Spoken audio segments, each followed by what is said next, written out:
She was born into a world that tore women apart. Had them say them ladies are weak. The noise in between understanding her body and growing up barely gave her time to breathe. It was, you must be this because you wear skirts, to this is your place as a girl, to give sex to a man whenever he asks for it. Be nice. Nobody cared for the death of her dreams. She was not meant to be seen. Yet each time it was her turn to cross the street, somebody saw it fit to grab her hand and whistle. Whistle as if she were a stray dog, patting her ass, commanding unwelcome attention. She was only visible when they wanted. Mama was too powerless to say anything, but don't play with boys, they'll hurt you. Nothing about daddy's home matches with her back, the kicks and snares that did not make very good music, all his screams and nightmares. Why were these men still the ones making laws, paying for sex and saying what food they wanted cooked? Why did her body still want them so bad? Wasn't there another way out?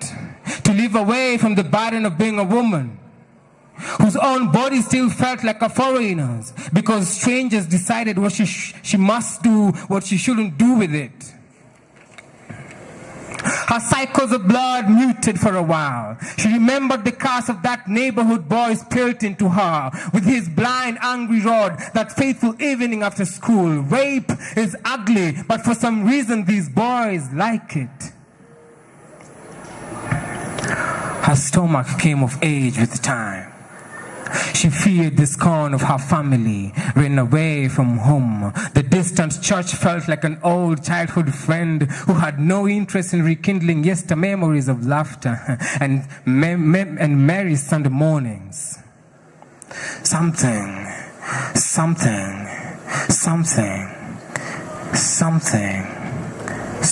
brewed inside her. Resentment, confusion, and a child.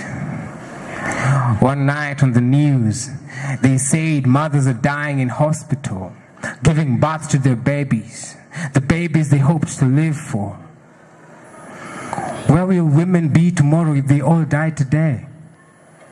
The world is sick enough, and somebody needs to stop sleeping on their job to keep women safe, for mothers are the first gods we see in flesh. She was not ready to die. 17 and so low in life. Sex was already her worst dream.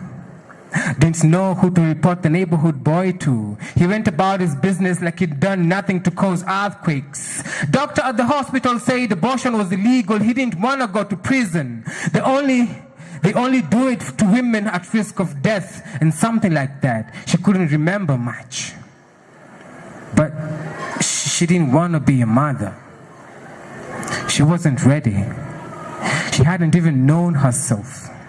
What was it going to be like carrying a child that she was one? Should she go to the cook in the ghetto to get rid of the fruit in her womb? Maybe she wouldn't come back, like our friend Awino, who has never been the same since. Who to turn to? Nobody at home would believe her. I guess it meant it was time to leave this world, this rowdy, grinding, biased, unforgiving world. 2 days after she was reported missing, they found a suicide note in her school bag with the name of the neighborhood boy and the last line that read, "I am the one you left behind." Rick's poet.